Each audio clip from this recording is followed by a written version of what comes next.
Hey everyone, it's another win, another win for Saudi Arabia. Their strategy just keeps working and working and working. What's next for the Saudis in the sports space? That's a good question because pretty much everything they've wanted to work has worked for them. I could give you an explanation of what work is. But the Saudi quest to generate positive PR and tourism and all that stuff, some would say sport washing, I would.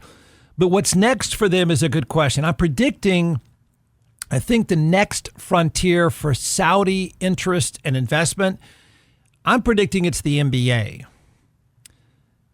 That, I think, is the most likely next step. College football, though, because an attempt has already been made to get some Saudi money involved in college football, that's disgusting, but it's all disgusting. College football may not be far behind either, though. Anyone that's desperate for money, anyone that can be played and once more money is ripe for the taking. The NFL is a long way off because the NFL has a hard salary cap. But that's not the only point to all of this stuff. Most of you, I know, are going to try to say, look, it's just about sports, Jeff. Or in this case, you're going to say, so what? It's just about the golf. No, it's not. Because certainly in this case, and almost all of them, it can't only be about the golf. So the LIV Golf Tour, I'm not going to nerd out on golf, but there's a lot that should matter to you, particularly given what's up next and how this strategy has worked and why I think for everyone who claims to have some sort of moral compass, you really should be bothered. You should. The LIV Golf Tour and the PGA Tour are working out a deal to unite both sides. The LIV Golf Tour, which is all Saudi money, bought up the most popular and lucrative players in professional golf. And then the PGA Tour had its interest level sort of sucked out of it. And so they're now working on a merger. And they're working on a merger. When in doubt, put Tiger Woods in a room. When in doubt, put a member of the royal Saudi family in the room and put him in the White House. And that should really bother you. The common take on the Saudi sport washing effort is, so what? Soccer players take money from the Saudi fund. True. Women's tennis, even, of all the things. I mean, you talk about an absolute sellout. Even women's tennis has now taken money from the Saudi Arabian fund. It's called the Saudi Arabia Public Investment Fund, and it spends billions. And yes, the word is billions and billions in the name of two things. The goal is always pretty much two things. Encouraging tourism, it is one of them. And the other is generating positive coverage of Saudi Arabia. It's called sport washing. And the idea behind it is to generate positive views to cover up awful things. And it's working. It's working incredibly well, actually. And the awful things, this has been done for decades and decades and decades. It's done with World Cups. It's done with the Olympics, all that stuff. But the Saudis have really mastered this. We are completely oblivious to what really goes on. And that is their awful record on human rights. I know you're going to say, well, so what, Jeff? I mean, it's the athlete's fault. If they're the ones that want to take the money, if they're the ones that are willing to get involved, that's their issue. And I agree with that, by the way. I mean, you can criticize them and not criticize them. That part is true. That if an athlete says, yeah, I'll sell out, I'll take the money. I'm not killing anybody. I'm not oppressing anybody. I just want to play golf or play soccer or play tennis. And I want the money. And they're offering more money than I could ever make. So up yours, I'll take it. That's true. That's fair. There's some criticism, not much. But understand please understand this. There is no separation of the government and business because it's a monarchy and it's run by the royal family. And the royal family is the one behind sport washing. You can't separate them out. You can't say, well, I mean, it's just a sports investment. It has nothing to do with the government. Absolutely. It has everything to do with their government. Yes. And now so is our government. And that should disgust you. I know it won't because I know the name. That should bother you. It should really bother you. You know, it's weird. It's a weird time in this country because when most people viewed the Saudi monarchy, it was viewed in a terrible way. You know, because funding terrorists that kill Americans kind of generates a pretty negative vibe. And so I've been in the radio business for a long time, and I've heard the responses. I've heard the outcry. I've heard the condemnation, all for good reasons. You know, this is clearly an anti-American belief system, anti-American criminal system, financial system, but not now. Don't hear it anymore at all. Really not much at all. I mean, we really, I hate to lecture, hate to be preachy, but we've pretty much lost our moral compass on this one. Quick summary. You'd say, well, you know, what, I'm sure the place has changed, Jeff. I'm sure things have changed. You know what I did? I just did a quick search on some of the human rights issues. For example, here's a blogger. I haven't used that term in a long time. This blogger's name is Raif Badawi.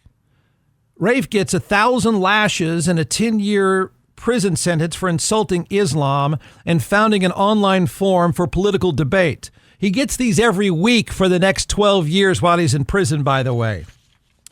Let's see. Yeah, there's this issue. Women and girls remain subject to discrimination in law and in practice.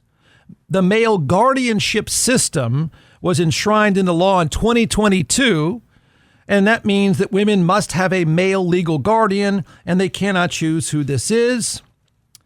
Saudi authorities control domestic media and journalists and can be imprisoned for a variety of crimes. In our case, they just slaughtered one of them.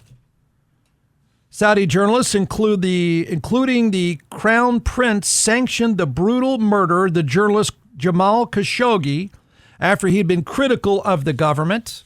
Yeah, again, we can't say, well, Jeff, we're not doing business with the bad guys. Yes, actually. We're doing business with the bad guys. Sports business, of all things. It's not oil. It's not bombs. It's just sports. LGBTQ are not legally recognized or protected in Saudi Arabia. The country's legal system prohibits relationship, public displays of affection, and gender expression. Legal repercussions for LGBTQ individuals include imprisonment, fines, or death penalty. Let's see, protests. Yeah, blah, blah. Who cares, right? Protests and demonstrations are illegal. Those who defy the ban face arrest, prosecution, and imprisonment on charges such as inciting people against the authorities. Blah, blah, blah. I know you're going to say again, Jeff, it's just sports. It's not. And then it's fine if some golfer wants to do it, but when your White House gets involved, it's not just sports. I ripped Joe Biden for selling, I think he was selling fighter jets to the Saudis and not demanding any sort of change. Like, for instance, hey, look, we'll sell you these planes, but you got to change this, this, and this, or you're not getting them. So nobody really demanded it, and this should bother you. We're now involved in golf tournament deals. The White House is involved in a golf tournament deal with some really bad people. It should bother you. The answer should be, hey, golf tour. That's none of my business. That's none of our government's business. And you know what? If it is our business, we're not going to do it with these guys or we're going to change. So here's what's reported. Golf's long civil war is going to last for at least a little longer following a meeting on Thursday with President Trump, PGA Tour Commissioner Jay Monahan. That guy's an incompetent buffoon, by the way. And player representatives Tiger Woods and Adam Scott. They released yet another statement that offered yet another commitment to reunite golf. We have just concluded a constructive working session at the White House with President Trump and H.E. Yasser al-Rumayyan. Thanks to the leadership of President Trump, we have initiated discussions about the reunification of golf. It's a 4-hour meeting. We all want the best players in the world playing more often and are committed to doing all we can to deliver the outcome for our fans. Blah, blah, blah. Look, here's the deal. You shouldn't want your government involved. You shouldn't want your government hosting these meetings. You shouldn't. And I know you're going to say, you're just ripping Trump. I would rip anybody. For instance, imagine the outcry in talk radio. I mean, and for good reason, but imagine the outcry if, say, the Biden administration or fill in the blank got involved in the college football playoff and mandated that a historically black college be entered into the playoff, be guaranteed at least one spot. Okay, just that's kind of a throwaway. And certainly we're not talking about something as awful as doing anything with the Saudi royal family. That's a bad operation. There's no moral stretching to that one. But imagine the outcry if you said, what is the president doing involved in that? What is the Biden administration, the Obama administration, or the Bush administration? What are they doing involved in that stuff?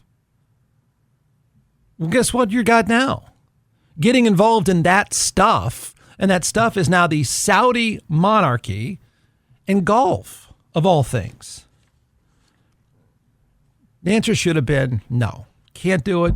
Can't get involved. I'm a huge fan. Hope you guys work it out. Can't go there. Can't invite people to the office. Our government can't be involved in the golf business. Our government can't be involved in the golf business with them. No. The Saudi thing is, is not going to stop. Okay. It's successful for them. They've purchased the favor. It's worked. Money is no object. And pretty much the discussion's about, you don't hear athletes talking about the human rights issues. You don't even hear our government talking about the human rights issues. So the plan to sport wash has worked perfectly. But surely you think this. Your government shouldn't be here at all, but shouldn't be here with the Saudis. And if you say, and I know most people do, it doesn't matter. Okay, you're right. It doesn't matter to people. It should. It should. This one's wrong on every level. If you were to condemn an athlete for doing business with them and taking their money, many would say blood money, and it's not a stretch. Do you now condemn the government to doing the exact same thing, putting a deal together? It's wrong. And the thing about this is it's wrong on every level, and it's going to keep going on. Hey, Austin, Jeff Ward here, and I never thought I'd be in an accident and need a personal injury attorney. And then sure enough, less than a mile from my house, I was blindsided. I was injured. My world was turned completely upside down. I called DJC Law and their team took care of everything. I got the best result possible. Don't just take my word for it. They have over 1,000 five-star reviews. So if you're injured, call 512-888-9999 and get your justice at teamjustice.com.